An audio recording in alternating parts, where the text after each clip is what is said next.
12:31 p.m. So it's just about noon, and I've gotten 17 and a half miles in today. The reason I'm making this video is, I guess, just to provide a little inspiration. I divided this run up. I woke up this morning. My goal every week is to get 4 or 5Ks in before 8 a.m. just to have a little bit of discipline. Me and one of my clients are doing this together.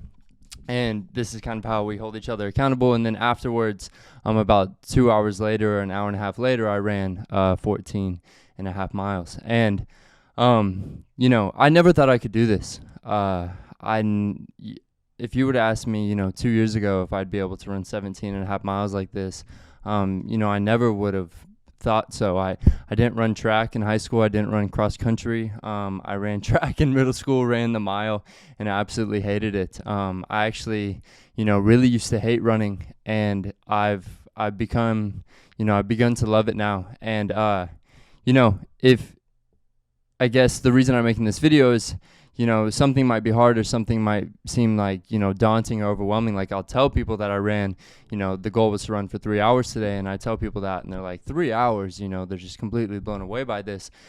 But this is no superhuman feat. If you look at people, there's, thousands of people that can run for 3 hours. They just build their body up to be able to do so.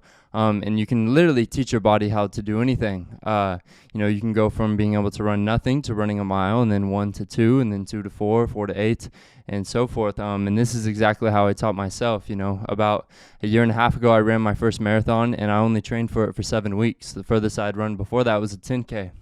And I trained for 7 weeks, and I learned how to run. And through that process, I kind of became a runner. And so, again, the reason I'm making this video, one, it's a Saturday. A lot of people use Saturdays as lazy days. I feel so much better whenever I exercise, especially whenever I go out and I do really long exercise on the weekend. So, I just advise you guys to do the same. If you want to have a great day, you have to have exercise a part of that. That's just what it is. And you can tell, you have better days when you exercise.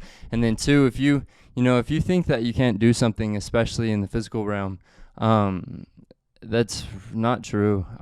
You can really do amazing things. And if you need inspiration for something like this, look up people like David Goggins or Rich Roll, or, people that went from nothing into something. David Goggins went from, being 300 pounds to losing 100 pounds in 3 months to become a Navy SEAL. And then from there, he went from becoming a Navy SEAL to running, 200-mile races. And he was just a normal guy. Actually, he was like lower than normal. He had, a learning disability, and he had a really hard life growing up. But, and I'm just a normal guy too. I'm running a 50K at the end of May, and that's just like absolutely amazing to me. Like, it's crazy that I can do that, and it's amazing. People are kind of blown away when I tell them that. But dude, like, you can do it too. Like, you can do whatever it is that you want. If you want to lose 50 pounds, lose 50 pounds. You just have to do it. If you want to run a marathon, go run a marathon. It doesn't matter. David Goggins is, like 43, 44 years old. Like, and they say that that's peak age for endurance athletes, like ultra marathon athletes. So, like, there's no excuses, especially nowadays with how much information is available. So, just go get after it. Have a beautiful day, and don't think that there's anything above you. Just go kick ass, and that's it. Okay, later.